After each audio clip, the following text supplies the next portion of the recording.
Hey, what is going on, guys? Today's video we're going to be talking about is Dying Light 2 and is Antizin still needed? Now, guys, if you don't know Techland, they did a Q&A about maybe I would say 3 months ago, and they answered questions about the GRE if they're coming back. They confirmed they are going to be coming back, and they talked about a collector edition for Dying Light 2, which is going to be happening. It is confirmed. Again, I will keep you guys updated what happens with those. I will be keeping you guys updated with that. But today's video, no one really asked in the meeting about the Antizin. Is it still needed? Is there a cure? Or have people now just being, I mean, it's 15 years and there's obviously not a cure, but it's 15 years into the apocalypse now since the events of Dying Light 1. So now it kind of lets you know, is Antizin still needed? So my question was, is it needed? Like, because as you guys can see in the gameplay video right here, is that our guy, he's infected. He's actually infected, but thing is that they, on their wrist, what they have is they have something that tells them when they're about to turn. So was this the, I would say maybe like the easy go other than Antizin? What this does is like, this actually tells you when you're about to turn. Like, I'm wondering if those wrist watches, either they have something stabbing into you. That's what I'd wonder, because everyone in, like, all the NPCs I've seen, they all have these little wrist watches to let them know when they're about to turn. As you guys can, as you guys know, our main character, Aiden, I should say, is having seizures just like Kyle Crane was. So seizures are still there. But the one thing I want to know is Antizin still needed? So guys, my thing is this, I believe it is still going to be useful, but here's the thing. I think now that we're 15 years into the apocalypse, I don't think it's needed anymore. I don't think they need Antizin, because to me, I think they were using it for like the last, maybe, I was in the beginning half, and I think they got rid of it possibly by like the 5th year going into the apocalypse. I don't believe the whole world is fully, well, it's because they never confirmed the whole world is infected. They never said that. They did say that it's for 15 years. This has been going for all, and maybe the whole world is infected, but you never really know, guys, because in Dying Light 1, it was only quarantined to a small area where it was Haran, the countryside, the slums. It was in that whole area of Haran. Now, what I'm assuming is, if you guys don't know, and it's gonna be a spoiler, but in the Dying Light the Following, the ending that I know everyone chose was, people say it's a bad ending. To me, it's a bad and good ending. Or, dude, I'm gonna be honest, the Following had, all the endings are awful. I hated all of them, man. Because, like, either one, Kyle Crane dies in all of them. I hated that. It was such a shitty way to end him off. But the thing is, the reason why I say that this ending is a good ending is when he turns, because he's not really dead. Because he could be just like how the mother is. The mother, she wasn't like dead. She was a zombie, like a volatile, you could say.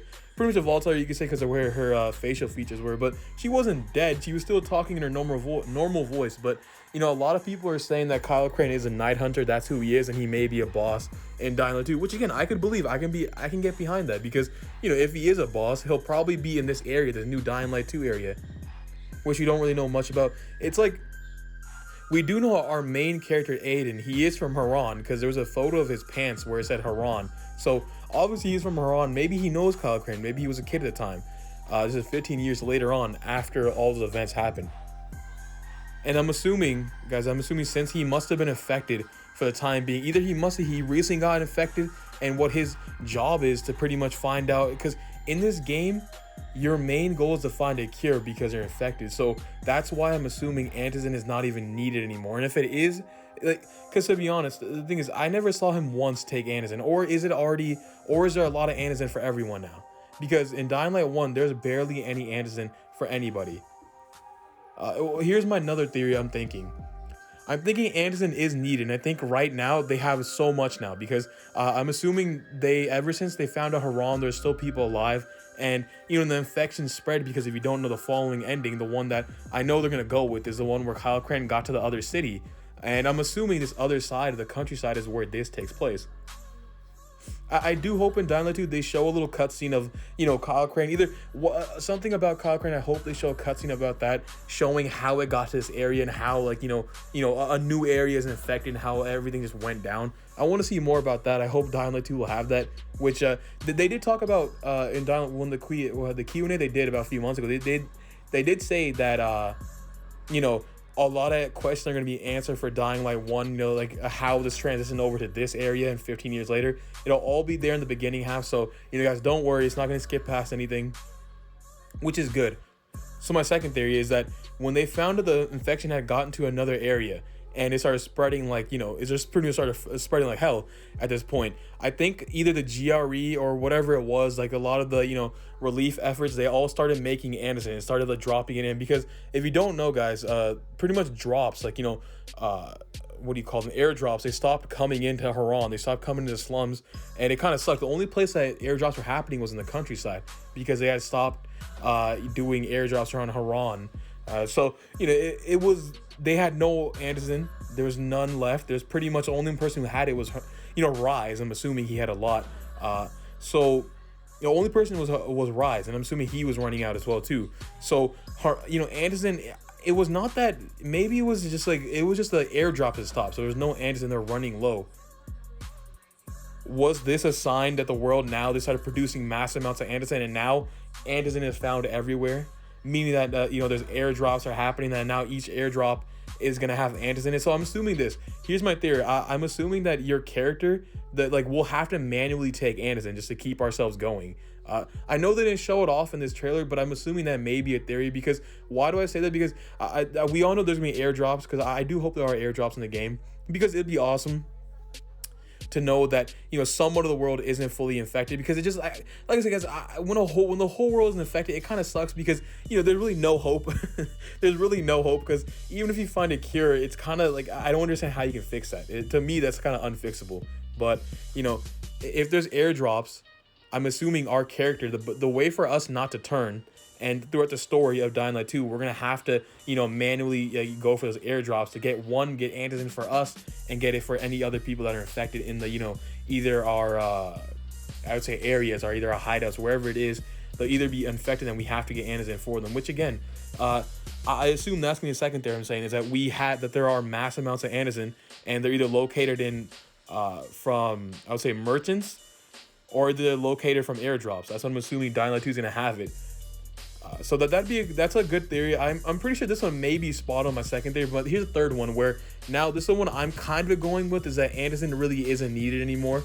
Meaning these bracelets that they have on, it lets them know when they're about it. Because if you guys are in the gameplay video, it'll be coming up soon, where it'll tell you when you're turning, when you're in a dark zone. The dark zone is full of what is, I believe it is, it's like more of I don't want to call them spores, because that's too much Last of Us vibe. But not spores, but what it is, when you stay in the dark zones for too long, you start to turn. So either there's something in the dark zone, either the infection mutated now, because if you don't know, the infection is pretty much a rabies virus that went, I would say, rogue at this point.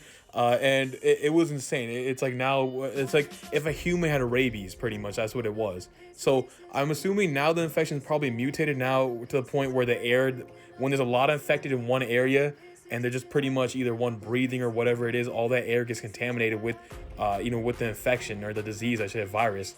So that's what I'm assuming the dark zones are. So whenever you're in that area, and since you're infected yourself and you have that bracelet, or even if you're not infected, it'll let you know, the bracelet lets you know that you're getting infected, and it's trying to either the bracelet has, and this could be a long shot, where the bracelet may have in the back of it, or some type of Antizin flowing through it, meaning that you have to refill it, or whatever it is, it's just helping you out. It's like, it's a thing that calms you down, or it has some type of Antizin inside of it, where it's just enough to keep you, I guess, bold, going, to keep you bold and keep you, I guess, healthy somewhat when you're in the dark zones, or just to keep you good since you are infected. That's what I'm assuming my third theory is. But again, if Antizin isn't needed, I would assume that one, they developed a new thing, these bracelets, or they already have something where, one, it won't fully, since we all know we have seizures, they are having seizures in Dying Light. Even if you did take Antizin, it doesn't really matter. You still will have seizures, because the infection will cause it. So what I'm thinking is the bracelets probably have some type of Antizin or something flowing through it that's keeping you, I guess, keeping the Antizin running so you don't turn, because there's no way in hell that he's not taking Antizin, not turning. So it either has something to do with the bracelet keeping him well. So as you guys see in the screen in the background, you can see it's telling you when you're getting closer and closer to pretty much being infected or dying, either one. But one thing cool thing with the dark zones, they said that you can find loot in these dark zones. That's gonna be kind of entertaining to see, like partying up with friends is going through these dark zones. But yeah, guys, honestly, my opinion, I think that is gonna be the way for Antizin. I think it is somewhat still needed, or in my opinion, I think it is needed. I think it has something to do with the bracelets. I think the bracelets have some of the combination with the Antizin and is helping out. Or I could be possibly wrong. Antizin may just be the same way it was in Dying Light 1, where they take it with the needles and the syringes, where they have to take it like that, or whatever it is. Because it's been 15 years, and you would assume maybe they have developed something to keep you, I guess, much more better. Maybe a much more stronger type of Antizin where it keeps you, I guess, uninfected, or keeps you from getting infected maybe like less longer, so you don't have to keep on taking Antizin. But I'm assuming you didn't really need that many. I'm assuming, because if you guys don't know, the following takes place 4 weeks right after Kyle had killed Rise. So it takes place about 4 weeks after. This was what the developers had said when they had the first demo for the following. It takes place 4 weeks after, and you pretty much go to the following. So I'm assuming maybe Kyle, because they did talk about how they were running low on Antizin, but it didn't seem like Kyle was somewhat like, you know, he was having, I would say, I think he had a seizure in the beginning, but still, you could tell that, you know, the Antizin, I'm assuming either one, when he raided Rise's area, he found enough Antizin for just a while, but I'm assuming he was good. So I'm not really sure if it depends on the type of person you are, either if you're really my bad, guys. I'm not sure if it depends on if you're a much more athletic person, where you can like withstand the infection and not go through a lot more seizures, or not go through a lot of withdrawals, I would say. So, you know, that is insane. Either that could be a reason why Kyle didn't need that much Antizin, because maybe his immune system was helping it, or fighting off some of the infection and keeping him sane, I guess. The point being, so meaning he doesn't really need that much Antizin. He doesn't need to take that many doses like most people do. So the people in the tower, they would need maybe every 2 weeks, I would assume. That's how long. Because it was all the events that took place. They said it. This is a rough estimate. I would say that the events at Dying Light 1 took place maybe like for 2 weeks. So yeah, I would assume people are taking Antizin. They need it every 2 weeks, or most people aren't infected. So yeah, man, honestly, the Antizin talk, I'm not sure much about it. I'm assuming the GRE is going to be in here. Maybe they are supplying it because they have to stay somewhat, you know, because the GRE is at fault for it. They're the reason why the infection happened. And, you know, what they were doing was they were trying to weaponize the infection, you know, give it to, like, you know, other people for war. It was not a good thing. Rise kind of called him out and exposed him. So you got to shout out Rise for that. He did expose him a little bit. You know, he helped you out somewhat. But either way, guys, it's just insane, guys, because I want to know what Dr. Camden is doing. Like, honestly, it's insane to see whatever he's doing. Maybe he's the reason. Maybe he developed a much more stronger type of Antizin. Something like what if him and everyone from the tower, they're in this new area? Or, guys, I hope Dying Light 2 has it where we can go back to like Haran, where we can go back to like the slums and, you know, Old Town around that area and see how it is, or just see how it looks right now. Because I'm assuming, here's what my other theory is that Dr. Camden, since he did have the thing from Rise, like where it was a GRE's disc where it contained somewhat of I would say it didn't have the contents, or it had some contents where it would pretty much show off what the cure could be. And Dr. Camden was working on that. We gave him a few samples when we were on the mission antenna. So, you know, like, he was close to a cure, what he said. Even when the following, like, when he was turning, he was talking about how he had to get back to, he was trying to radio in Dr. Camden. I'm not sure if they heard him or not. He was trying to radio them back, saying that, you know, he has a vial that has a cure on it. But, you know, that vial, if you guys don't know, the vial said on it, don't drink. So, you know, I have a whole video on that later on where I'm going to talk about, you know, the whole, if there was a cure, would they have survived? I just want to know what you guys think about this. What are your theories? What do you think Antizin is even still needed? Do you think Dr. Camden do you think either the GRE or just the disaster relief efforts, they either made a stronger type of Antizin that can keep I would say, everyone that is infected, or just people that are, you know, going through infection, like, I guess, like, much more sane and not have to take a lot more, I would say, recent. So either way, guys, let me know down below what you guys think. You know, what are your thoughts? What do you think? Like, is Antizin even still needed? Do you think it would be needed, even though we have the bracelets going on? And just let me know down below what your general thoughts on this whole conversation. And yeah, I'll see you guys next time. Also, guys, if you can we hit 20 likes on this video? I had a goal for last time, if we hit 10 likes on the last Dying Light video, and we actually hit 33 likes, which again is awesome, guys. So I do appreciate all you guys showing the support and love for it. Also, if you are new to this channel and you enjoy what I do, you enjoy the videos, also you can subscribe. I know I said also 2 times, but you can subscribe. It's free, guys. Remember, you know, it'll help me out. You can join an awesome community. And yeah, guys, I'll see you guys next time. Also, have a good weekend. Stay safe. I would say, just play games, have fun, and just be positive, guys. I'll see you guys next time. Peace, guys.